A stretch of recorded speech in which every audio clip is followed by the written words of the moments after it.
Y'all remember that old Phil Collins song?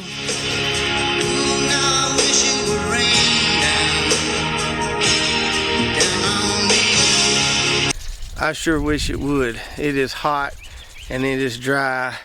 This drip irrigation works good, but it's hard to beat a good rain every now and then.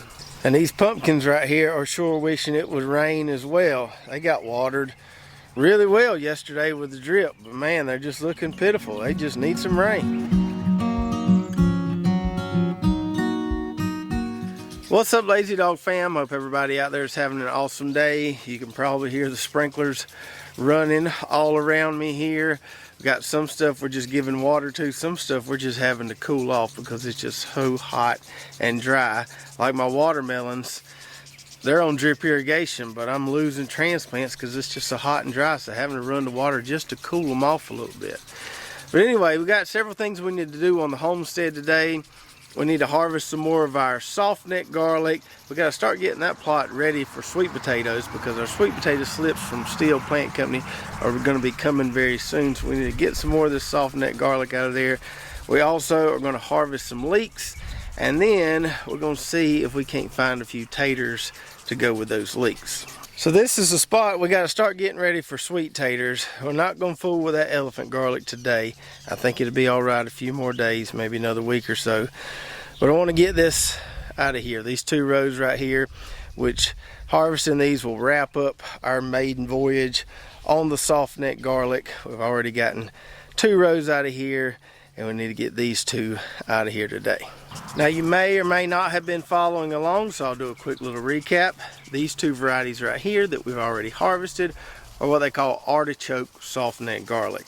The other 2 rows that we're going to harvest today are what's called silverskin softneck garlic. I just learned that within the past year, but you know, for reference sake, these 2 are different than the 2 we'll be harvesting today.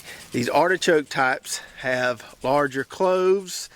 The silverskin types we'll be harvesting today have smaller cloves. So smaller cloves on those, more cloves per head.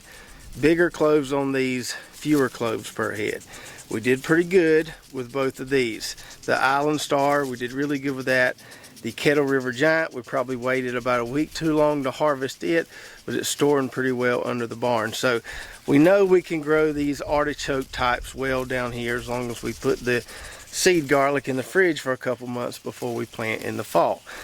Now, I'm a little skeptical about these silverskin types because the other day I had a friend out here, I was showing him the garden, and I pulled a couple of those for him, and a couple of them I didn't have any stratification, meaning I didn't have individual cloves. All I had was kind of a ball of garlic there, what some people call a pearl. And so I don't know if we're going to do as good with these silverskin types as we did with these artichoke types, and it may be that the artichoke types are the way to go for us down here, but we're about to see. So let's go harvest some garlic. We've got Mexican red silver and Nootka rose, I believe that's how you say that, are the 2 silverskin types we planted. Let's go pull those and see what happens.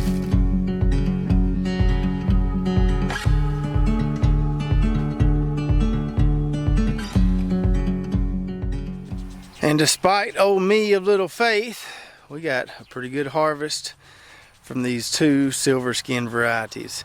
Now, one thing that was different about these varieties, harvesting wise, was I had to go get the fork. Started out trying to pull these out of the ground, and you can see what happened right there. I pulled it slap off the clove. I don't know if it's because the soil's moist down there or what. Now those artichoke varieties we harvested right there, they pulled right up, but these had to go in there with a fork, kind of lift them all a little bit, so I just lifted the whole row, and then I was able to pull them up, shake the dirt off of them.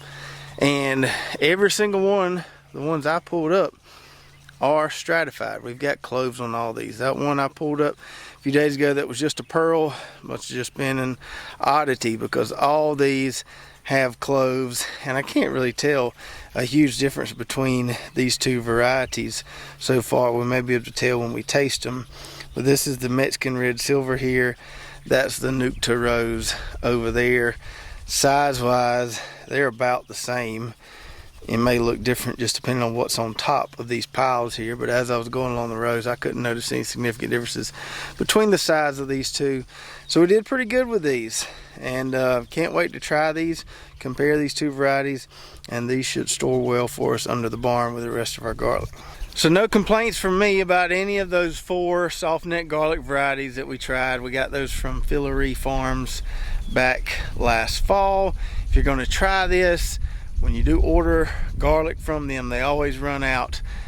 Let them know, email them, call them, whatever. Say, hey, go ahead and send me mine way in advance. That way I can put it in the fridge, because I live down in the south and I've got it put in the fridge for 2 months.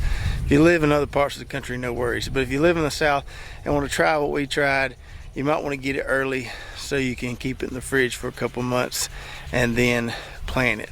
That was the trick for us. Worked pretty good with all 4 of those varieties. Like I said, no complaints. They all did well. The only kind of difference to note was that the artichoke types were ready to harvest probably at least 2 weeks before the silverskin types. So now our storage rack is getting pretty full, at least on this side. We got all our yellow sweet onions stacked in there. I do have the varieties separated for what it's worth. Those have all got nice crispy ends on them, so they should store pretty well. Then we got our garlic up top here. Those other 2 varieties we've already harvested. They're nice and crispy, good and dried, and it shouldn't take these long to dry at all. We still got a good bit of room over here. We've still got that whole side over there, which has kind of supplies on it, but I can move those around. And then we're saving this bottom right here for taters. I'll come in and trim off those little dangling ends there, and we'll put our taters on the bottom. That way we're not getting a lot of dirt on this other stuff. We put taters above it, a lot of times it'll get dirt on everything. We'll put taters on the bottom here whenever we start harvesting them. Alright, now let's try to get a few of these leeks out of here. I've been craving some leek and tater soup, and we got a really good recipe, by the way, on our website at lazydogfarm.com. If you go under blogs, there's a recipe blog and a nice recipe, easy recipe for leek and tater soup. So we're not going to get all these leeks out of here, but we're going to get a few of the biggest ones, enough to make us a big pot of soup. And much like that garlic plot over there, we got to get this stuff out of here, because I got something else I need to plant right here. Believe it or not, we're already thinking about warm season cover crops. I know some of y'all are just now planting stuff, but we got those red onions out, those bunching onions.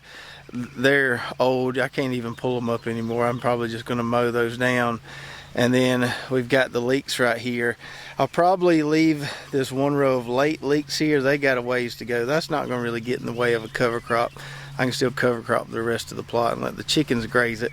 But these Tadorna leeks right here that have been in the ground quite a while, and we've got some stalks there that are big around as a $50 or maybe a little bit bigger. So we're going to get these bigger ones out of here and see how we did on our leeks this year. I got to go over there and get my digging fork, because I know better with leeks. I've harvested enough leeks. These things have some huge root systems on them, and you can't pull them up no matter how soft that soil is. So we're going to have to lift them before we can get them out of the ground. Now, I don't know if y'all can see that, but I done sang up a rain. Don't look like it's going to last long, but I'll take what I can get at this point. So let me wait on this little shower here. Glad to have one, and then we'll dig some leeks. Well, that's a beautiful sound hearing that rain come down on this old tin barn roof. If it was just rain, I'd be fine with finishing this video tomorrow or the next day. I could sit right here on my buggy and watch it rain for several hours, I believe. It would just soothe my soul to see some ground getting wet around here. We'll see how long it lasts. Well, that didn't last long at all. So back to digging some leeks here. Now, I do have drip tape right here. I can see it right there. Got to be careful. I don't want to puncture that, because I'd like to save this line of drip tape here. I can use it in another one of my plots. So just try to stay away from that tape. See if we can't lift this big old booger right here up out of the ground. This soil is pretty soft. Look at the root structure there on that. Isn't that crazy? I mean, that root structure is over close, shoot, it's almost 2 foot in diameter. That is crazy. That's why I always give these things plenty of space, because they produce so much roots. There we go. That one pulled right off there. Clean that up a little bit. We got a nice pretty leek right there.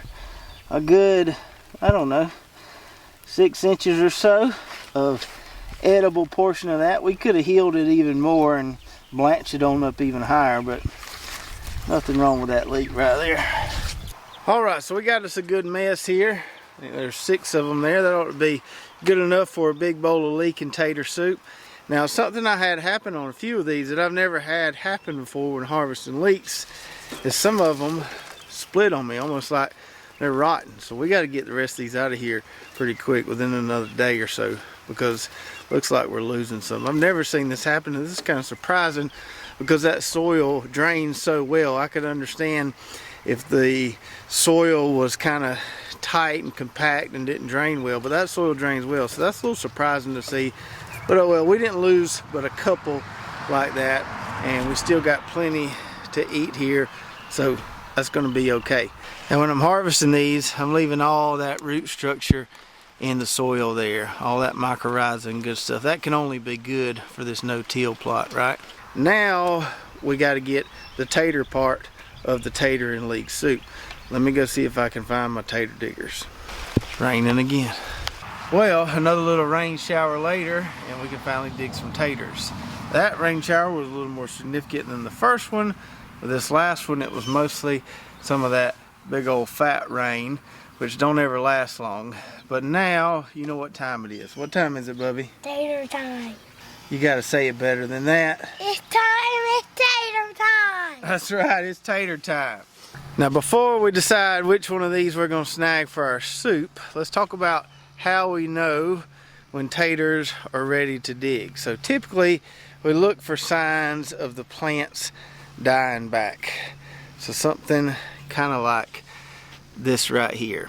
Or a more significant example would be something over here like this guy right here. Now, the tricky part about this, especially with the weather we've been having, is how do you tell if the plants are just naturally dying back, so they're ready to harvest, or if they're just stressed from the heat and dry weather? Well, in our case, I watered this tater plot pretty good yesterday, and some of these plants kind of rebounded, some of them didn't. So the ones that didn't, I know they're probably getting towards the end of their road, and we should go ahead and harvest them. Now, much like I told you with the onions, if you've got a long stretch of dry weather, you can let those things just die back completely and then harvest them. Same thing with the taters. If you're not going to have a bunch of wet weather, you can let those plants die back completely and kind of maximize your harvest. If you're going to start getting a bunch of rain and you're already seeing some dieback signs, you probably want to dig them. So we've got a few puny looking plants in here that have started to die back. Sometimes it doesn't happen all along the same row at the same time, sometimes it does. So we're going to pick out these plants that are dying, see if we got any taters underneath there that we can cook. All right, Bubby, let's start off with this one right here. Pull up that plant, scratch around there, see if we see any taters. Got anything? I think this is the Baltic Rose variety. That's a nice one. Get them all. They look like eggs. Those are perfect cooking size, aren't they? Oh, I think you need Daddy to help, or you got it? they look like eggs. They do look kind of like eggs. They got the same color as our brown chicken eggs. We got a lot from this one dead one. That's a lot of taters from one plant there, ain't it? Yep. This is going to be a good variety for us. The rest of these plants should produce well. Goodness gracious at the taters off that one plant. So guys, from that one plant, all of these. Let's find another dead one and let's pull it, okay? Can you find another dead one? Maybe over here this way. Oh, there's ants all right there. Okay. And you got flip-flops on. Let's leave that one. Let's find another one. How about this guy right here? It's looking pretty pitiful. If you see a bunch of ants, let me know. Oh, you left a tater over there. So this is the Kuka Gold variety. Both of these we got from Wood Prairie. Baltic Rose, which looks like it's going to be extremely productive. And then the Kuka Gold here. Man, those are some pretty taters right there. You got them? Oh, A lot a lot. of these taters. Man, if we're getting that many taters off 1 or 2 plants, we're gonna have so many taters in this plot. 14 taters on the first plant. How many on the second plant? 1, 2, 3, 4, 5, 6. We got a lot more on that first one, but that's all right. Let's find one more plant. All right, so Abram found one more kook of gold we're gonna get here. You getting some? On the first one, we got a lot. You got a lot? Got 3. You got 3? Oh. Oh, you might be robbing that other plant there, but that's all right. Here, why don't you go ahead and pull this one right here too, Bubby? Yeah, it's done back good. While we at it. Oh, that one got some too. Oh, those are nice. This one seems like a big one. I got it uncovered. You got it? There you go, there's a big one. This little deal works out pretty good, right, Bubby? I grow the taters and you dig them? Yep. All right, let's leave that plant there alone. Yep. Let's see if we got any more right here. Oh, there's one. That's a big one. We did that a lot of times. All right, let's see what we got. 4 plants we dug up. And we almost got a basket full of taters. That ought to be plenty for some soup. Uh-oh. Oh no, we done broke Mama's basket. It's so heavy. It's too loaded down with taters. We done broke her basket. She's gonna be upset about that, but oh well. You want Daddy to take the blame for that so you don't get in trouble? Yep. Okay. Well. A couple rain showers and a broke basket later, we got us a nice little mess of taters here off just 4 plants. So if those 4 plants are any indication of what's to come, we're gonna have a pretty good tater harvest back here. And that one Baltic rose plant had twice as many taters on it as any of those Kuka gold plants did. Now I don't know if that's something we'll consistently see. We won't know until we get them all harvested in the next few weeks. Some of these rows are hanging on pretty good. Some of them look like they're gonna need to be harvested probably in the next week or so. I'm not in a huge hurry because like I said, the weather's dry, but if I see we're getting a lot of rain coming, I'll start getting some of these early maturing varieties out of here. Now we have been diligently picking the blooms off these taters back here. I didn't do a side-by-side where we picked blooms off one row and didn't pick blooms off the other row, so I don't really have a basis for comparison there. But just to note, something we did do different this year is picking the blooms off of them based on that paper I told you about in a previous video. And I've said it once, I'll say it again 1,000 more times probably. The best thing you can do for growing taters is to grow a mustard cover crop prior to planting those taters. We haven't sprayed these taters one bit, haven't had hardly any disease, any insect issues. There's lots of things out there on the internet you'll see, tips for growing big taters or tips for a nice tater harvest. I would still say, number 1, plant that mustard cover crop in the ground through the winter months, wherever you're gonna be putting your taters the following spring. And if you've been harvesting any taters yet, let me know how yours are looking so far. This right here has got me very excited for all the many more tater times to come as we get all the taters out of this plot here.